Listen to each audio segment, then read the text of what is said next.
Racist biker gang slaps a black royal guard, not knowing the Queen was watching. The slap rang out like a gunshot. A burly biker with a snake tattoo coiling around his arm had struck the black royal guard, his leather-gloved hand leaving a red welt on the guard's cheek. The towering man in ceremonial uniform didn't flinch, though his jaw tightened. The crowd in the park froze, gasping in shock. Behind a curtained window overlooking the scene, an elderly but sharp pair of eyes widened. The Queen, dressed in her casual attire for a discreet stroll, watched the appalling scene unfold with an intensity that could cut steel. Before anyone could react, the biker barked a laugh and waved at his gang. What's he gonna do? He's just a statue in a funny hat. The group of leather-clad riders erupted into jeers, their motorcycles revving loudly as if to amplify the insult. But the Queen did not move from her spot. Her face, a picture of calm fury, tilted slightly toward her accompanying aide. "Get me the phone," she murmured, her voice low and commanding. As the aide scrambled to obey, the air around the incident thickened with unease. Something was coming. Hours earlier, the royal guard, William Adeji, had begun his shift at the gates of Buckingham Palace. William, a proud descendant of Nigerian immigrants, had recently been selected for this prestigious role. His family beamed with pride, and even the neighbors in Peckham had thrown a small celebration when he first donned the iconic red jacket and bearskin hat. William's shift that day was different. The Queen, known for her unassuming love of outdoor walks, had planned a secret outing in the nearby park. While his fellow guards maintained their posts at the palace, William had been selected to accompany her discreetly. It was both a privilege and an unusual challenge. At the same time, the biker gang was preparing for their own fun at a local pub just outside central London. The gang, known as the Iron Claws, had a reputation for disruption. Though they rarely caused outright violence, they thrived on intimidation, picking on those they deemed weaker or different. That day their leader, Snake, had spotted William standing solemnly in the park as they passed by. The sight of a black royal guard irked him, and he couldn't resist making a spectacle. The day had started quietly for William. He stood firm, stoic, as the Queen took her walk under the watchful eye of her close attendants. A few passers-by took pictures, their faces lighting up as they spotted the unexpected royal presence. Children giggled and waved, and the Queen smiled warmly in return. Everything seemed perfect. The peace was shattered when the Iron Claws roared into the park. Their loud engines drowned out the pleasant chatter of tourists, and people instinctively stepped back, clutching their belongings. Snake dismounted first, his presence as menacing as the growl of his motorcycle. Spotting William, Snake nudged one of his gang members. "Look at this guy. Playing soldier for the crown," he sneered. As they approached William, the Queen's security quietly signaled for her to move further out of sight. She reluctantly agreed, but her gaze lingered on the developing scene. The gang surrounded William, their snickers growing louder. "What's with the silent treatment, eh?" Snake jeered. "You too good to talk to us?" William didn't move. Years of training had taught him to remain still and dignified under all circumstances. Frustrated by the lack of reaction, Snake's expression darkened. He stepped closer, leaning into William's face. "You think you're better than me, don't you? Standing there like you own the world." Still no response. The crowd began to murmur uneasily, some pulling out their phones. One child tugged on his mother's hand, asking in a worried tone, "Why are they being so mean?" And then it happened, the slap. The immediate aftermath was chaotic. The crowd's murmurs turned into shouts, and a few brave onlookers stepped forward, trying to reason with the gang. The bikers dismissed them with mocking laughs and crude gestures. William, though his cheek throbbed, remained a statue. The Queen, still watching from her window, felt a surge of anger rise within her. She gripped the edge of her chair, her composure beginning to crack. Her aide, now holding the phone, hesitated before asking, "Should we alert security, Your Majesty?" The Queen's response was firm. "No. Not yet. Let's see how this plays out." Meanwhile, Snake grew more emboldened by William's silence. "What's the matter? Cat got your tongue," he taunted, moving closer. The gang laughed again, emboldened by the attention. But William, calm and resolute, glanced ever so slightly in the direction of the Queen's hidden position. His sharp gaze told her everything she needed to know. He wasn't about to let these bullies break him. And yet, the tension was rising, threatening to reach a boiling point. As the gang revved their engines once more, something shifted in the crowd. A man stepped forward, a tall, wiry figure with a worn camera slung around his neck. "You should be ashamed of yourselves," he shouted, his voice trembling but loud enough to silence the laughter. Snake turned, his expression shifting from amusement to irritation. "And who are you?" "The park police." The man didn't falter. "He's doing his job with dignity, and you're acting like cowards. Pick on someone your own size." For a brief moment, the gang seemed unsure of how to respond. Snake scowled but didn't move closer to the man. Instead, he turned back to William. "We'll see if you're still standing when we come back," he spat before signaling to his gang to leave. As the roar of their engines faded into the distance, the crowd began to disperse, their hushed whispers lingering in the air. But William remained at his post, his posture unyielding. Behind the curtain, the Queen's expression had shifted. She no longer looked angry. Instead, a subtle smile crept across her face. "He's a brave man," she said quietly. But even as the Queen prepared to return to the palace, she knew this wasn't over. The Iron Claws weren't the type to back down easily. And neither was she. The chapter ends on a tense note as the gang's threat hangs in the air. What will happen when they return? Will William's resolve hold firm? And what action will the Queen take, knowing she cannot ignore the blatant disrespect? The bikers didn't just leave the park and disappear into the city. They circled back, their loud engines snarling as they gathered in a pub a few blocks away. Snake, clearly annoyed by the unexpected pushback from the crowd, slammed his fist on the bar. Who the hell does he think he is, standing there like a statue? And that guy with the camera, what's he trying to prove? The other bikers, sensing Snake's agitation, nodded in agreement. One of them, a wiry man with a skull patch on his jacket, leaned forward. "We can't let this go, Snake. If we let him embarrass us like that, people will start thinking we're soft." Snake's eyes narrowed, the snake tattoo on his arm flexing as his muscles tensed. "You're damn right we can't let it go.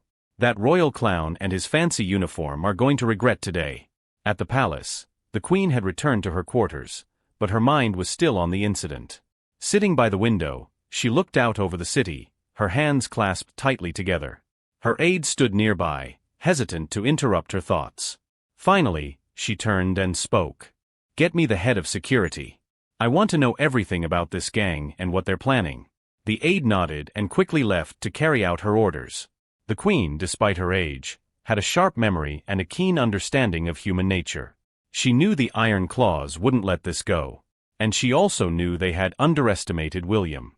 What they didn't realize was that Buckingham Palace had resources far beyond what they could imagine. Meanwhile, William finished his shift and returned to the barracks. His fellow guards greeted him with concern, having heard whispers of the incident. "You all right, mate?" one of them asked, handing William a cup of tea. William nodded, though the sting of the slap still lingered on his cheek. "I'm fine," he said calmly, sitting down. "It's part of the job." "Part of the job," another guard interjected. "Taking abuse from some low-life gang?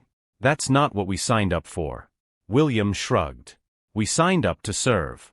That means staying calm, no matter what." But even as he said it, he couldn't shake the memory of Snake's sneer and the gang's mocking laughter. Something about the encounter felt unfinished, as if a storm was brewing just beyond the horizon. That night, as the guard settled in for the evening, a subtle unease hung in the air. William found himself pacing his room, unable to relax. He knew the gang might come back, but he didn't fear them. What worried him was the possibility of innocent bystanders getting caught in their chaos. At the pub, the Iron Claws were plotting their next move. "We're going back tomorrow," Snake announced, slamming his beer down on the table. "And this time, we're not leaving until that guard learns his place." "What's the plan?" Skullpatch asked, a glint of excitement in his eyes. Snake grinned, his face twisted with malice. "We'll give the crowd a real show. Let's see how long he can stand there when we really crank up the pressure." As the gang cheered and raised their glasses, Snake's phone buzzed on the table. He glanced at the screen and frowned. It was a message from an unknown number. The text read, "You're playing a dangerous game. Walk away before it's too late." Snake laughed and showed the message to the others. "Looks like someone's trying to scare us. Too bad they don't know who they're messing with." The next morning, the sun rose over Buckingham Palace, casting a golden glow on the city. Tourists began gathering outside the gates, taking pictures and admiring the iconic guards. William, already in position, stood tall and unwavering. He had told himself to focus on his duty and not let yesterday's events distract him. But as the hours passed, an uneasy tension began to build. A faint roar of engines echoed in the distance, growing louder with each passing minute. By the time the iron claws rolled into view, the crowd had started to disperse, their faces filled with apprehension. The gang parked their motorcycles in a line, blocking part of the street. Snake dismounted first, his eyes locked on William. "Morning, soldier boy," he called out, his voice dripping with sarcasm. "Miss us?" William didn't respond, his expression as steady as ever. The crowd watched nervously, some pulling out their phones to record the scene. Snake walked closer, stopping just a few feet away from the guard. "What's the matter? Cat got your tongue again?" The tension in the air was thick enough to cut with a knife. One of the bikers revved his engine loudly, causing several children in the crowd to flinch. William remained still, his gaze fixed straight ahead. Snake smirked and turned to the crowd.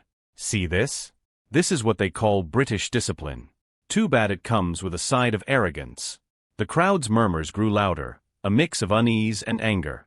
Several people stepped back, unsure of what might happen next. But one voice broke through the noise, a small, clear voice belonging to a young boy who had been watching with wide eyes. "Leave him alone," the boy shouted, his fists clenched at his sides. His parents quickly pulled him back, whispering for him to stay quiet. But the boy's words had already struck a chord with the crowd. More people began voicing their disapproval, their courage bolstered by the child's defiance. Snake's smirk faltered for a moment before he turned back to William. "Looks like you've got a fan club," he sneered. "But let's see how loyal they are when things get messy." He reached out, grabbing the edge of William's jacket. The crowd gasped, and several people stepped forward as if to intervene. But before anyone could act, a sharp voice cut through the tension. "That's enough."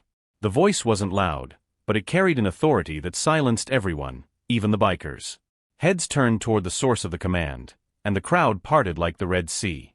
Standing there, flanked by a small team of discreet but imposing security personnel, was the Queen herself. Her expression was calm, but her eyes burned with a quiet fury. Snake froze, his hand still clutching William's jacket. For the first time, his bravado faltered. The Queen's gaze locked onto him, and she spoke again, her voice firm and unyielding. "Let go of him. Now."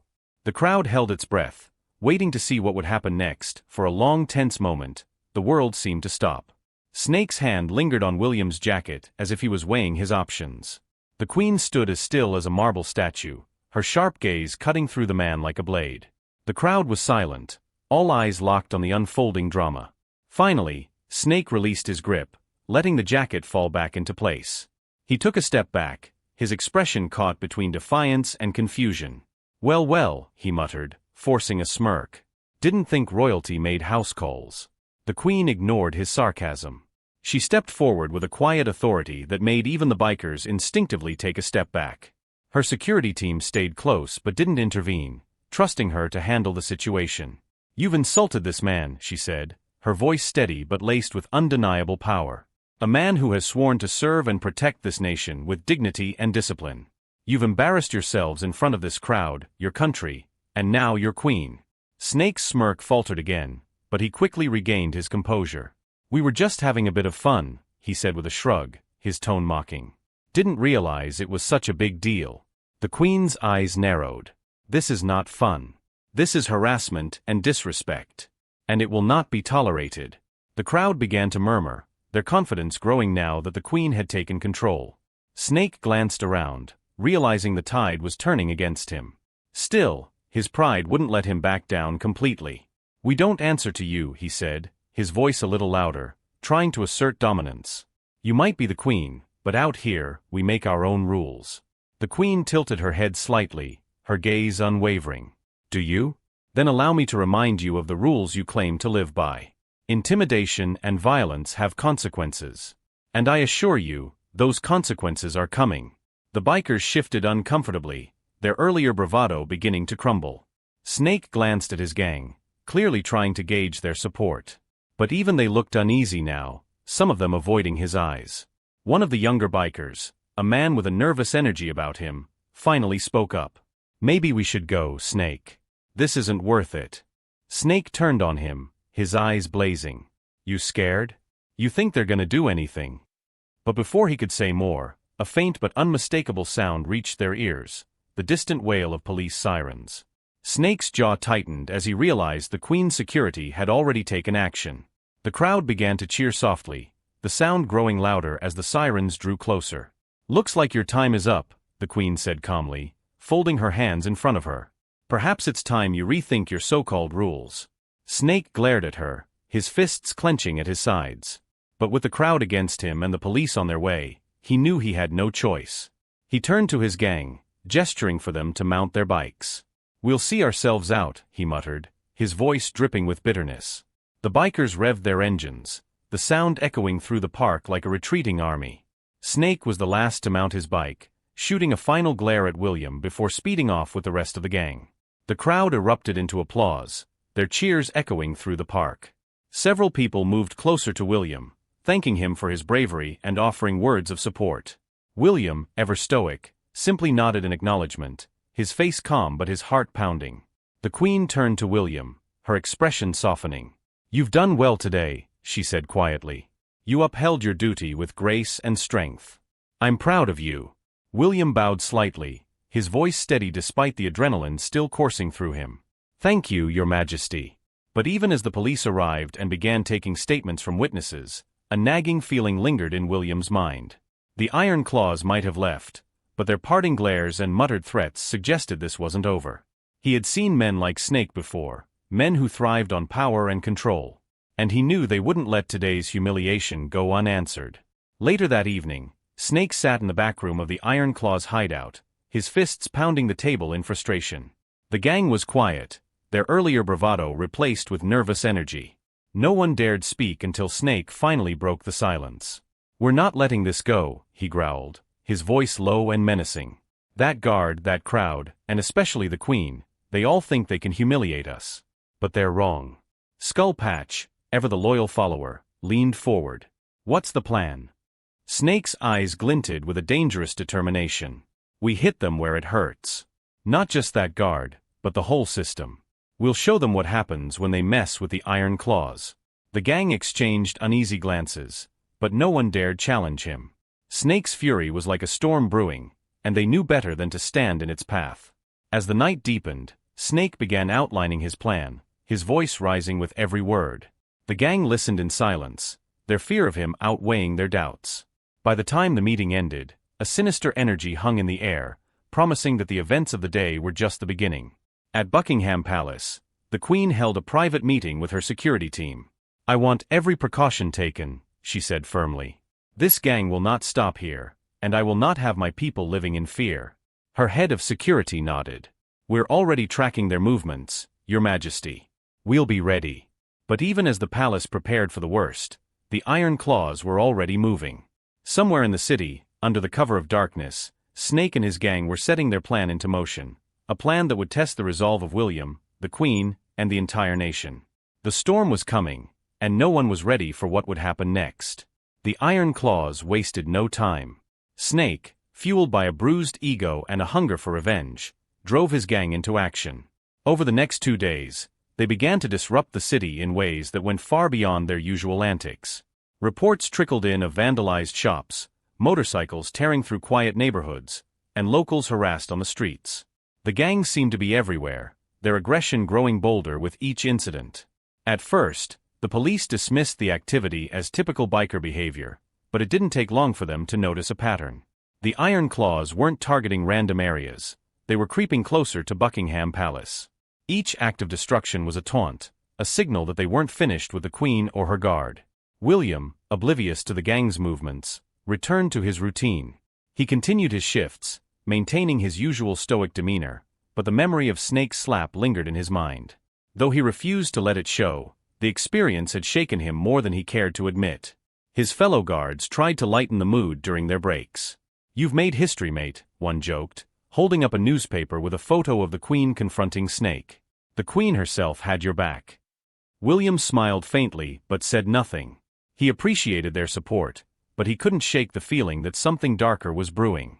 That evening, as he walked home through the quiet streets of London, he noticed a group of bikers idling near a corner shop. Their jackets bore the unmistakable insignia of the Iron Claws, a snarling wolf surrounded by metal claws. William kept his pace steady, refusing to show fear, but his senses were on high alert. One of the bikers, a stocky man with a scar across his nose, revved his engine as William passed. "Hey, soldier boy," he called out, his voice dripping with mockery. "Out for a stroll?" William didn't respond, but he could feel their eyes on him. The gang didn't follow, but their laughter echoed down the street long after he had turned the corner. It wasn't an attack, but it was a warning. Back at the palace, the Queen was deep in conversation with her head of security. "What's the latest?" she asked, her tone sharp. "They've been escalating, Your Majesty," the officer replied, showing her a map marked with red dots. "Their activities are concentrated here, within a 2-mile radius of the palace. It's clear they're sending a message." The Queen's expression hardened. "Then it's time we send a message of our own. Increase security around the palace and coordinate with the police. I won't have these thugs terrorizing my people." The officer hesitated. "And William, ma'am? He's likely their primary target. Should we pull him from duty?" The Queen considered this for a moment before shaking her head. "No. He's shown remarkable resilience. To remove him now would send the wrong message. But ensure he's protected. I won't have his courage met with harm." Snake, meanwhile, was growing impatient. The smaller acts of intimidation weren't enough to satisfy him. He wanted something bigger, something that would force the Queen and her guard to take him seriously. That night, he gathered his gang in an abandoned warehouse on the outskirts of the city. "We've been making noise," he said, pacing in front of the group. "But noise isn't enough. We need to make them feel it." Skull Patch raised a hand hesitantly. "What are you thinking, Snake?"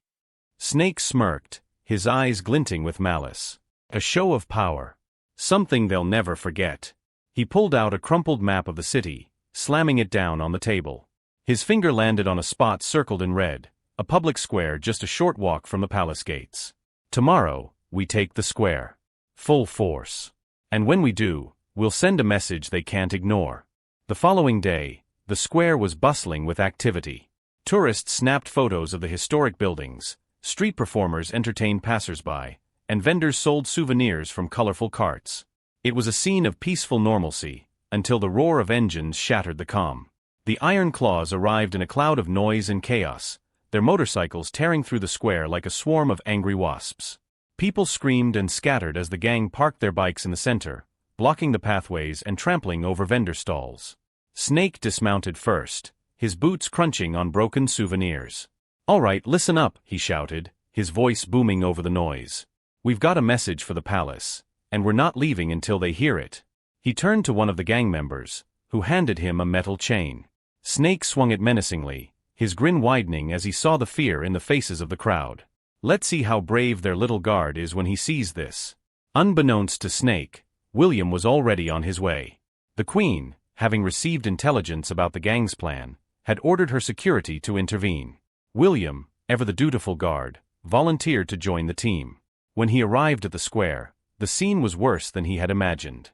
People were huddled against the walls, vendors were trying to salvage what was left of their stalls, and the bikers were revving their engines in a deafening symphony of intimidation. William stepped forward, his tall figure cutting through the chaos. The crowd parted, their eyes widening as they recognized him. Dressed in his ceremonial uniform, he looked every bit the symbol of dignity and strength that Snake despised. Snake turned, his grin faltering when he saw William. "You again," he muttered, his grip tightening on the chain. William didn't speak. He simply stood his ground, his unflinching gaze meeting Snake's. The silence was heavy, the tension thick enough to choke on. And then Snake made his move. With a roar of anger, he swung the chain, the metal gleaming as it arced through the air. The crowd gasped as the chain sped toward William, but in a stunning display of agility, William sidestepped the attack. The chain missed by inches, clanging loudly against the pavement. The square erupted into chaos once more, the crowd shouting in a mix of fear and awe. Snake, enraged by his failed strike, raised the chain for another attack. But this time, William didn't wait. He moved swiftly, his training kicking in as he stepped forward and grabbed Snake's wrist. The crowd held its breath as the two men locked eyes, their struggle a battle of strength and will. The chapter ends with William holding Snake's wrist, the chain dangling precariously between them. The tension in the square is electric, the outcome of the confrontation hanging in the balance. The chain dangled between them, its metallic links gleaming in the sunlight. Snake snarled, his face contorted in rage as he tried to wrench his wrist free from William's iron grip. But the royal guard held firm, his composure unshaken despite the raw fury radiating from his opponent. "You think you're better than me?" Snake spat, his voice trembling with frustration. "Just because you've got some fancy uniform and a queen to back you up?" William's eyes didn't waver. "I don't think I'm better than anyone," he replied calmly, his voice steady despite the tension in his arm. "But I know one thing, you're not going to scare me." The crowd, which had been frozen in stunned silence, erupted into murmurs of awe and encouragement. Someone shouted, "Stand your ground, guard," while others clapped nervously, unsure if it was safe to cheer. Snake's gang began to step forward, their loyalty compelling them to intervene. But before they could close the distance, a squad of police officers stormed into the square. The wail of their sirens, now deafeningly close, caused the bikers to hesitate. "Drop the chain," one officer shouted, his hand hovering near his holstered weapon. Snake hesitated, his eyes darting between the advancing officers, his gang and William, who still held his wrist in a vice-like grip. His bravado was beginning to crumble, but his pride wouldn't let him back down. "You've got backup now?" Snake sneered at William. "Can't face me alone?" William didn't answer. Instead, he released Snake's wrist with a sharp shove, causing the gang leader to stumble backward. The chain slipped from Snake's hand, clattering to the ground between them. The officers moved in swiftly, their commands cutting through the tense air.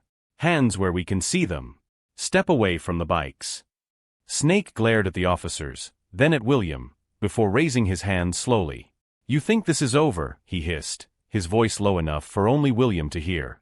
"This is just the beginning." William stood tall, his gaze unwavering. "Walk away while you can."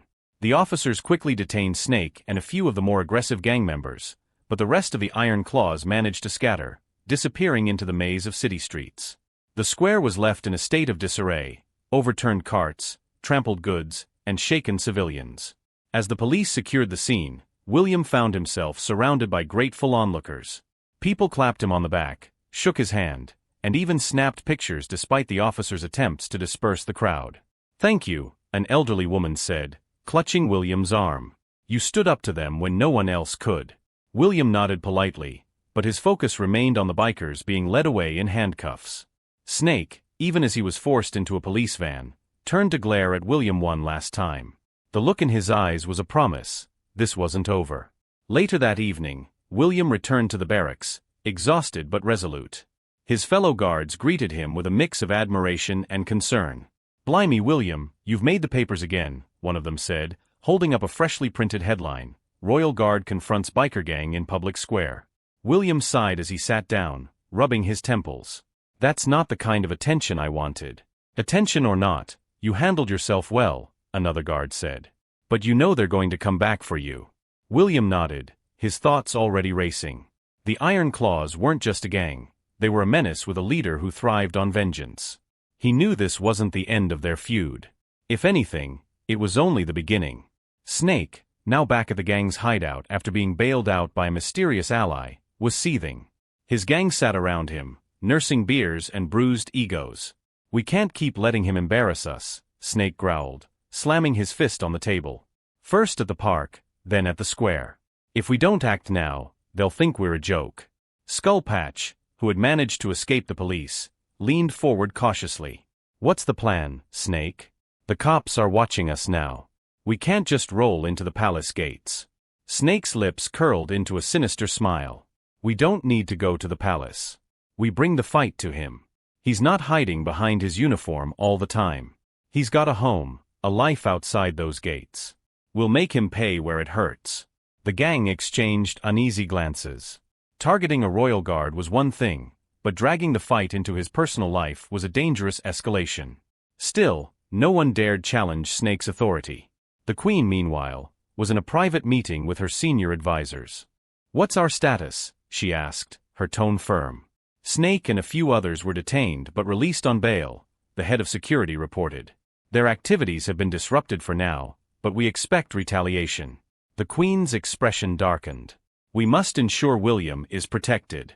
He's shown exceptional courage, but I won't have him or his family living in fear. She paused, her mind racing. And what of their resources? Who is funding their bail and fueling their operations? We're investigating, Your Majesty. There are whispers of outside support, but nothing concrete yet. The Queen nodded, her resolve hardening. Then we'll find out. And when we do, they'll regret ever crossing this line. Later that night, as William returned to his small flat in South London, he felt the weight of the day finally catch up to him. He unlocked the door and stepped inside, the familiar comfort of home wrapping around him like a warm blanket. But as he set down his keys and shrugged off his jacket, a sound made him freeze. It was faint, almost imperceptible, the creak of floorboards coming from the next room. William's heart raced as he reached for his phone, dialing the palace security hotline. But before he could press the call button, the lights in the flat flickered and went out, plunging the room into darkness. The sound of heavy boots echoed in the silence, growing closer with every step. The darkness pressed in around William as the heavy footsteps grew louder. His instincts, honed through years of training, kicked in immediately. He moved silently toward the corner of the room, where he kept a wooden walking stick gifted by his father, a simple but sturdy weapon in the absence of anything else. William Iadeji, a voice called out from the shadows, low and mocking. It was Snake. You thought this was over, didn't you? Thought you could just stand there, look tough, and we'd go away. William gripped the stick tightly, his breathing steady despite the surge of adrenaline coursing through his veins. He didn't respond, knowing that silence was often more unnerving than words. The sound of glass breaking shattered the quiet as someone smashed a window in the adjoining kitchen. More footsteps followed, 2, maybe 3 others entering the flat. William's grip tightened. He was outnumbered, and they had the advantage of planning this ambush. But he wasn't going down without a fight. I know you're in here, Snake continued, his voice closer now. You think you're some kind of hero? You're nothing. Just another pawn in their little game. William didn't move, his eyes adjusting to the faint light seeping in from the street lamp outside. He could make out Snake's silhouette in the doorway, his broad frame unmistakable. Another figure lurked behind him, holding what looked like a crowbar. Snake took another step forward, his boots crunching on broken glass. Come on, soldier boy. Show me what you've got. Without warning, William struck. He swung the walking stick in a wide arc, aiming for Snake's arm. The blow landed with a satisfying crack, and Snake let out a grunt of pain, stumbling backward. The man with the crowbar lunged at William, but William sidestepped and jabbed the stick into his ribs, sending him crashing into the wall. The room erupted into chaos. Another attacker charged in from the kitchen, swinging a metal pipe. William barely dodged the strike, countering with a quick blow to the man's knee. The attacker crumpled to the floor with a pained cry. But Snake wasn't finished. He recovered quickly, pulling a knife from his belt. You're gonna regret that, he snarled, lunging at William with the blade. William deflected the attack with the stick, the force of the collision sending vibrations up his arm. He knew he couldn't keep this up forever. The attackers were relentless, and he could hear more commotion outside, likely more gang members standing guard.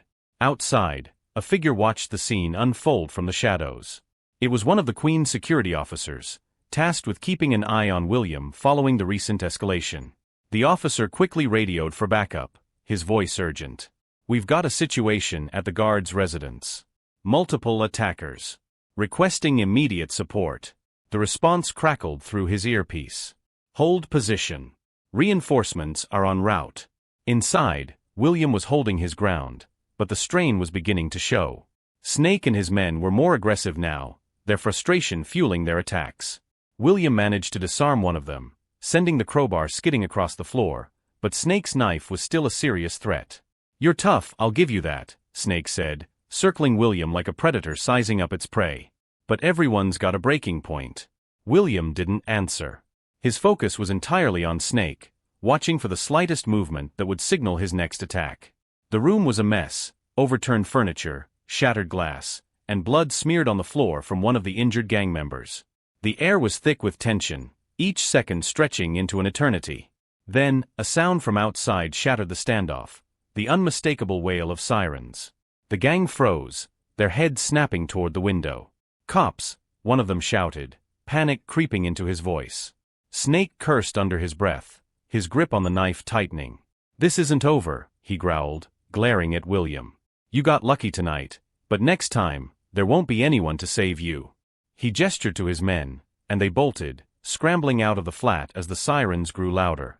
Snake was the last to leave, pausing in the doorway to shoot William one final glare. "Enjoy your victory, soldier boy. It won't last." And then he was gone, leaving the flat in ruins.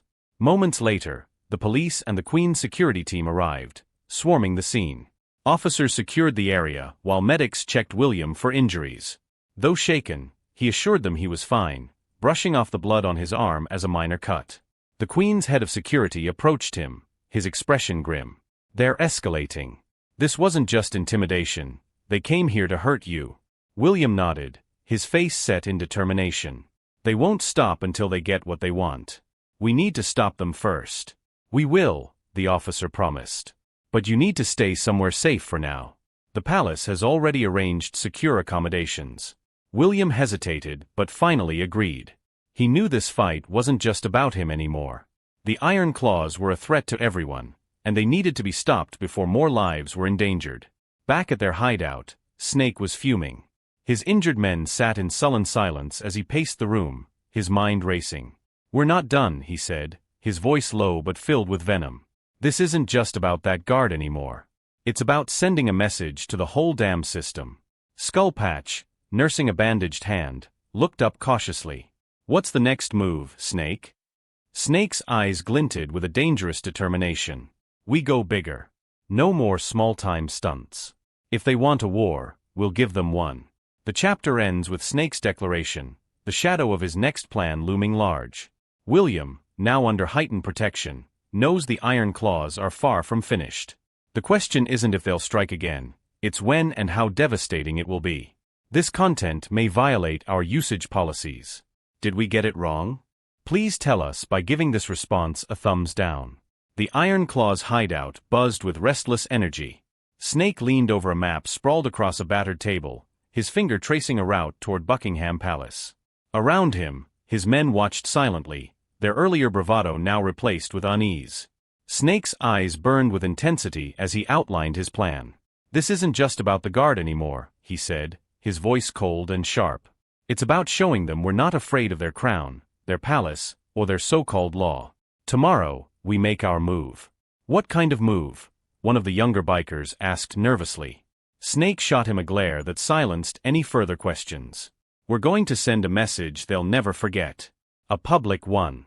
At the palace, William was debriefed by the Queen's head of security. Sitting in a secured room surrounded by officers and intelligence experts, he recounted the attack on his flat. Every detail was meticulously noted, from the broken window to Snake's parting words. "Do you think they'll come after me again?" William asked, his voice calm but laced with concern. The head of security nodded grimly. "It's highly likely. Snake is unpredictable, but one thing's clear, he's escalating. Our intel suggests they're planning something bigger. We're working to pinpoint their next move." William straightened in his chair. "Then let me help. I know their tactics, and I've faced them before." The officer hesitated. "Your courage is commendable, but you've already been targeted twice. The Queen herself has insisted that you remain under protection. We can't risk losing you." Before William could respond, the door opened, and the Queen entered the room. Everyone stood at attention, but she waved them down with a gentle gesture. "William," she said, her tone kind but firm, "you've done more than anyone could have asked of you. But now, I must insist you let us handle this. You've faced enough danger for one man." William met her gaze, his respect for her evident. "Your Majesty, with all due respect, I'm not afraid. If they're coming for me, I'd rather be out there helping to stop them." The Queen smiled faintly, a glimmer of pride in her eyes. "Your bravery does you credit. But bravery must be tempered with wisdom. For now, stay here and trust my team to handle this." Reluctantly, William nodded, though his resolve to protect those around him remained unshaken. The following day, Snake and the Iron Claws rolled into the heart of the city. Their motorcycles roared like a thunderstorm, drawing the attention of tourists and locals alike. The gang headed straight for Trafalgar Square, a bustling hub of activity that symbolized the city's history and resilience. By the time they arrived, the square was packed with people, families enjoying the sights, street performers entertaining the crowds, and vendors selling snacks and souvenirs. The Iron Claws parked their bikes in a formation that blocked the main thoroughfare, their leather jackets and snarling wolf insignias immediately drawing wary glances. Snake dismounted first, his boots hitting the ground with deliberate force. He scanned the crowd, his smirk widening as he saw the confusion and fear in their faces. "Ladies and gentlemen," he called out, his voice cutting through the noise. "Today, you get to witness history."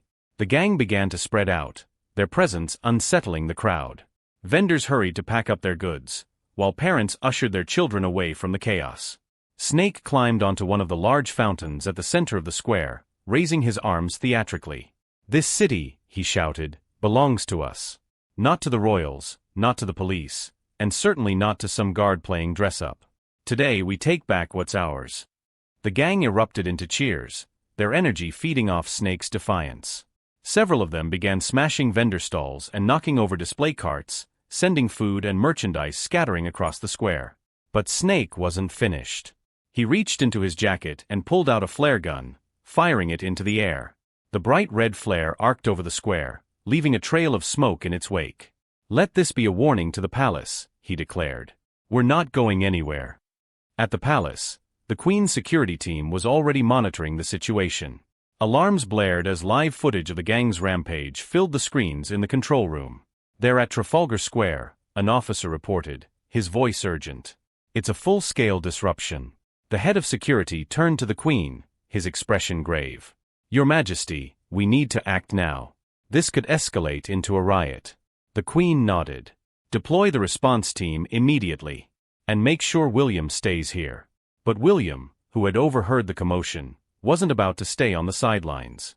As the security team mobilized, he slipped out of the room, determined to confront the gang once more. The Iron Claws takeover of Trafalgar Square was nearing its peak when the first police vehicles arrived. Officers poured out, their voices amplified by megaphones as they ordered the gang to disperse. But Snake, standing atop the fountain like a self-proclaimed king, refused to back down. "You think you can stop us?" he shouted, his voice echoing off the surrounding buildings. "Go ahead, try." As the standoff intensified, William arrived on the scene. Dressed in plain clothes but unmistakable in his presence, he pushed through the crowd, his focus locked on Snake. The gang leader spotted him immediately, his expression twisting into a sneer.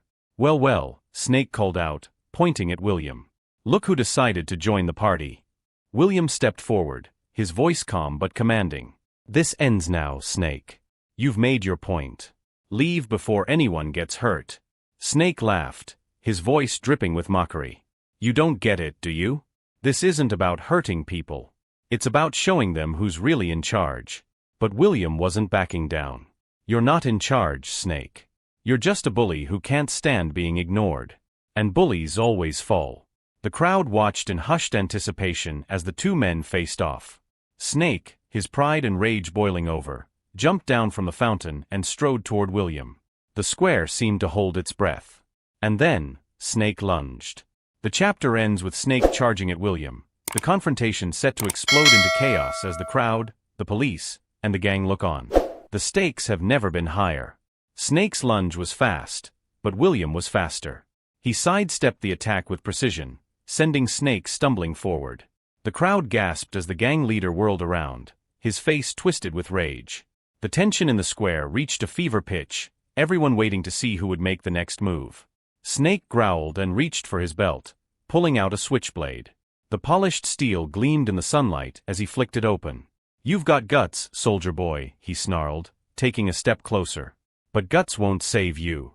William raised his hands, palms open, a gesture of both readiness and restraint. "You don't have to do this, Snake. Walk away before it's too late." Snake smirked, his knife hovering in the air. Too late for who? Without warning, he lunged again, slashing toward William's chest. The crowd screamed, and several people backed away, the chaos rippling outward. But William was prepared. He pivoted sharply, dodging the blade by inches and using Snake's momentum against him. Grabbing Snake's wrist, he twisted the knife from his grip and sent it skittering across the pavement. Snake roared in frustration, swinging wildly with his free hand. The punch caught William on the side of the face, staggering him momentarily. Snake pressed his advantage, tackling William to the ground as the crowd erupted into shouts and screams. The two men grappled, rolling across the hard stone of the square. Snake's brute strength was formidable, but William's training and discipline gave him the upper hand. With a swift movement, he flipped Snake onto his back and pinned him down, holding his arm in a lock. "You're done, Snake," William said, his voice steady despite the strain. "It's over." But Snake only laughed, a cruel guttural sound that sent chills through the onlookers. "You think taking me down will stop this? My boys aren't going anywhere." As if on cue, several gang members began advancing toward William, their weapons raised. The police officers nearby shouted warnings, their hands hovering over their tasers and batons. The situation teetered on the edge of total chaos. And then, a commanding voice cut through the noise. "Enough." Everyone froze. Heads turned toward the source of the voice, and there, standing tall and composed despite the chaos, was the Queen herself. She had arrived quietly, flanked by her personal security, but her presence now filled the square with an undeniable authority. The crowd parted as she walked forward, her expression calm but stern. Even Snake's gang seemed momentarily stunned into stillness. William released Snake and stepped back, quickly bowing as the Queen approached. "Your Majesty," he said, his tone respectful but urgent. "You shouldn't be here. It's not safe." The Queen met his gaze with a steady look. "I trust you to keep me safe, William. But this is something I must do." She turned her attention to Snake, who was still sprawled on the ground, his face a mixture of defiance and confusion. "You," she said, her voice firm but not unkind. "You've caused enough harm. This behavior achieves nothing but chaos and pain. Is that truly the legacy you wish to leave?" Snake struggled to his feet, brushing himself off as he sneered at her. "You think I care about your speeches? You don't know me. You don't know what it's like out there." The Queen didn't flinch. "Perhaps not. But I do know this: violence and intimidation are the tools of the weak. Real strength lies in restraint and responsibility." The crowd watched in stunned silence as Snake hesitated, her words cutting through his bravado. But then his sneer returned, and he shook his head. "You can't talk your way out of this, Your Majesty. My boys and I aren't going anywhere." Before he could say more, the police moved in, surrounding the gang and forcing them to disarm. Officers quickly restrained Snake, this time ensuring there would be no easy escape. The gang members who resisted were subdued, their weapons confiscated. As the gang was led away, the crowd erupted into applause, their cheers echoing through the square. The Queen turned to William, her expression softening. "You've done well today, William. Your courage has been an inspiration." William bowed again, his heart swelling with pride. "Thank you, Your Majesty. I only did my duty." But even as the immediate threat was contained, the Queen knew this wasn't the end. The iron claws were a symptom of a deeper unrest, a problem that would require more than arrests to solve. Later that evening, Snake sat in a holding cell, his fists clenched as he replayed the day's events in his mind. His rage simmered beneath the surface, but for the first time, doubt crept in. The Queen's words echoed in his head, their weight impossible to ignore. Meanwhile, back at the palace, the Queen held a meeting with her advisors. "The gang may be disbanded for now," she said, her tone thoughtful, "but their grievances are real. We must address the issues that allowed this unrest to fester. Only then can we truly move forward." William, now hailed as a hero in the press, sat quietly in his quarters, reflecting on the day. He knew the battle was far from over. But for now, he allowed himself a moment of peace, knowing he had done his part to stand against injustice. The chapter ends with the gang subdued, but questions linger about the root causes of their actions. Snake, though in custody, remains a volatile force, and William prepares for whatever challenges may come next. The tension builds toward the inevitable final showdown, where justice and redemption will collide. The holding cell was cold and dimly lit, the faint hum of fluorescent lights buzzing overhead. Snake sat on the edge of the metal bench, his mind a swirling storm of rage and humiliation. Every moment of the confrontation replayed in his head, the guards' calm defiance, the Queen's unshakable authority, the cheers of the crowd as he was led away like a common criminal. But what lingered most was the Queen's voice. Her words cut deeper than any insult, challenging everything he thought he stood for. Violence and intimidation are the tools of the weak. He clenched his fists, trying to drown out the echo of her voice. The sound of footsteps broke his thoughts. A guard approached the cell, unlocking the heavy door. Behind him stood a man Snake hadn't expected to see, a lawyer dressed in a crisp suit, his expression neutral but confident. "You're free to go," the man said simply, gesturing for Snake to follow. Snake hesitated. What's this about? Who sent you? The lawyer didn't answer, only stepping aside to allow Snake to leave. Outside, a black car idled at the curb, its windows tinted to conceal whoever was inside. Snake's suspicion flared, but curiosity outweighed his caution. He climbed into the car, finding himself face to face with a man in his 50s, impeccably dressed, with an air of quiet power. "You don't know me," the man said, his tone measured. "But I know you, Mr. Snake. I've been following your little escapades. Impressive, but reckless." Snake's jaw tightened. "Who are you, and what do you want?" The man smiled faintly. "Consider me an investor. Someone who sees potential in your passion. But passion without direction is wasted. I'm offering you a way to make a real impact." Snake leaned back, his skepticism evident. "And what's in it for you?" The man's smile widened. "Order through chaos. You've rattled the palace, made the nation take notice. But if you want to change the system, you'll need more than motorcycles and broken windows. You'll need resources, strategy, and power." Snake's mind raced. He didn't trust the man, but the allure of taking his vendetta to the next level was too tempting to ignore. "What's your plan?" The man handed Snake a dossier, the cover marked with a single word: revolution. Back at Buckingham Palace, William prepared for another day of duty. The events at Trafalgar Square had cemented his reputation as a hero, but he felt no pride in the title. He wasn't interested in fame or recognition. His focus remained on protecting the Queen and upholding his role with honor. As he adjusted his uniform, there was a knock at the door. It was the Queen's head of security. "William, may I have a word?" "Of course," William replied, gesturing for him to enter. The officer's expression was serious. "We've received intel that Snake was released on bail last night. Unofficially, it seems someone powerful is backing him. We don't know who yet, but we're investigating." William's jaw tightened. He won't stop. Not until he feels like he's won. The officer nodded. "That's why we're increasing security measures, especially for public appearances. We can't afford another incident like Trafalgar Square." "I understand," William said. "Whatever needs to be done." Meanwhile, Snake was already putting his newfound resources to use. With funding and guidance from his mysterious benefactor, he began assembling a network far larger than the Iron Claws. Disenfranchised youth, disgruntled workers, and radical ideologues flocked to his cause, drawn by his fiery rhetoric and promises of rebellion. Snake's speeches grew more polished, his plans more ambitious.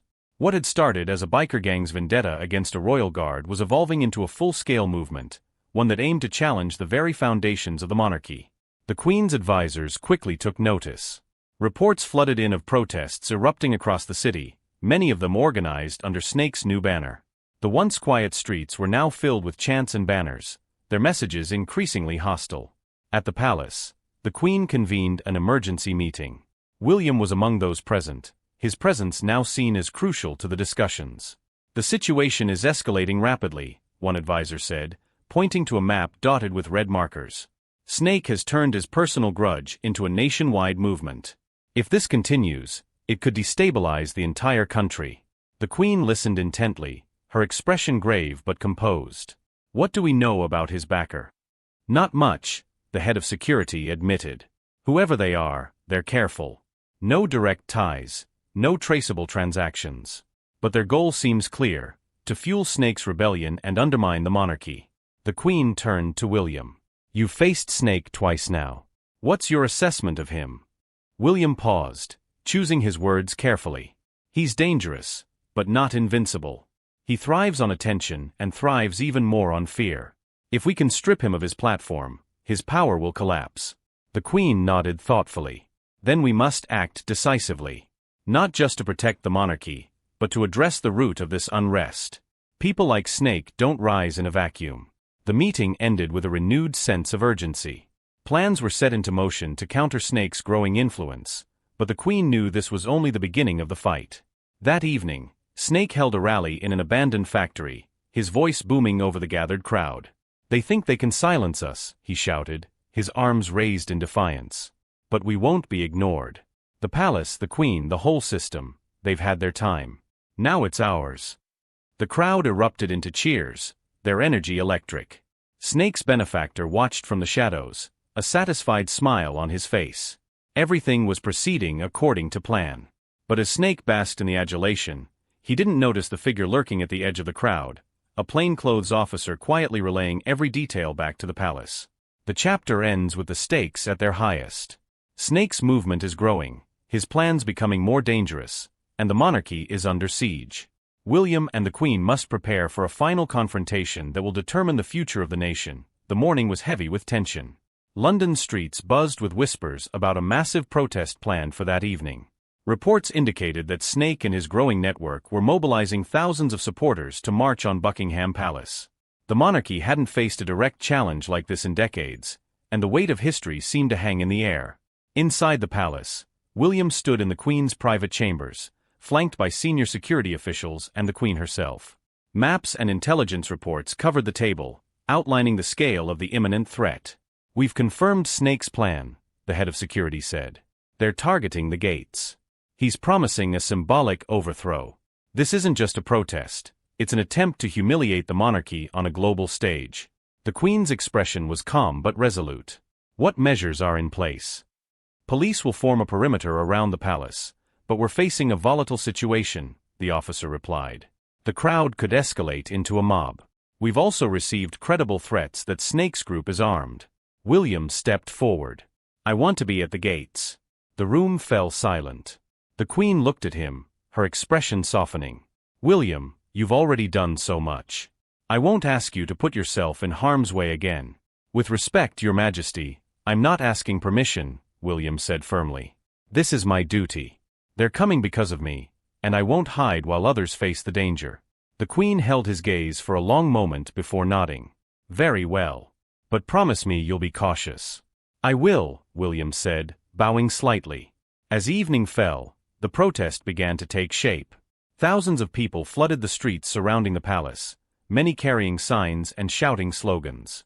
Some were peaceful, their frustrations rooted in real grievances, but others were visibly agitated, their anger fueled by Snake's fiery rhetoric. At the center of it all was Snake, standing atop a makeshift stage constructed from wooden crates. His voice boomed through a megaphone as he riled up the crowd. "They sit in their ivory towers," he shouted, pointing toward the palace, "while we struggle to survive. Tonight, we show them that we won't be ignored anymore." The crowd roared in response, their chants growing louder. Inside the palace gates, William stood in his ceremonial uniform, flanked by other guards and police officers. Despite the chaos outside, he exuded calm, his stance unyielding. He could see Snake from where he stood, the gang leader's silhouette framed by the glowing torches held by the protesters. As the crowd pressed closer to the gates, Snake raised his hand, signaling for silence. The sudden hush was unnerving, the tension thick enough to cut with a knife. "You!" Snake shouted, pointing directly at William, the Queen's favorite little puppet. "Why don't you come out here and face me like a real man?" The crowd erupted into cheers, their energy electric. William didn't move, his gaze locked on Snake. "Too scared?" Snake taunted, stepping closer to the gates. "That's what I thought. Just another coward hiding behind a fancy title." William finally stepped forward, his voice clear and strong. "You're not here for justice, Snake. You're here to satisfy your own ego. These people deserve better than you." The crowd murmured, some surprised by William's response. Snake's face darkened, and he climbed onto the gates, gripping the iron bars. "They don't need your speeches," he yelled. "They need action. They need someone willing to fight for them." "And what have you fought for?" William retorted. "Fear? Chaos? You're not a leader, Snake. You're a bully." Snake growled, his composure unraveling. "Enough talk. Let's finish this." He jumped down from the gates, pushing through the crowd until he was face to face with William.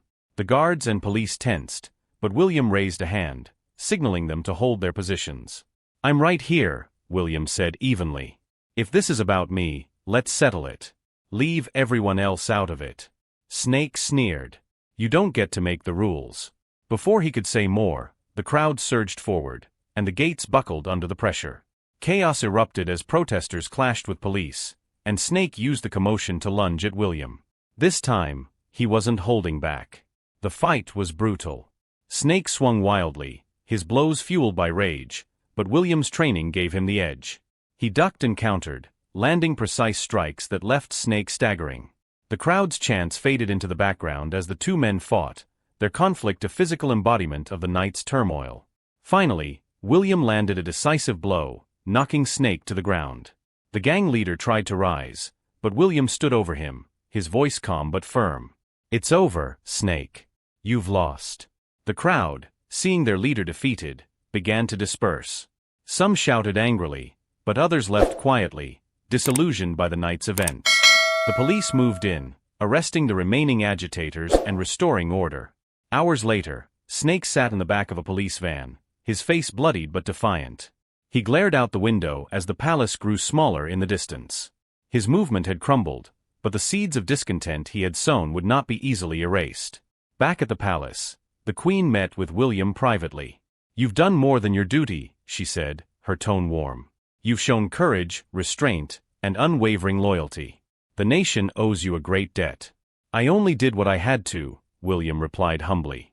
The Queen smiled. "That's what makes you a true hero." In the days that followed, the city began to heal. The Queen announced new initiatives to address the grievances that had fueled the unrest, emphasizing unity and understanding. William returned to his duties, knowing the fight for justice was far from over, but content in the knowledge that he had stood firm in the face of chaos. The chapter ends with London bathed in the first light of dawn, a symbol of hope after a long and turbulent night.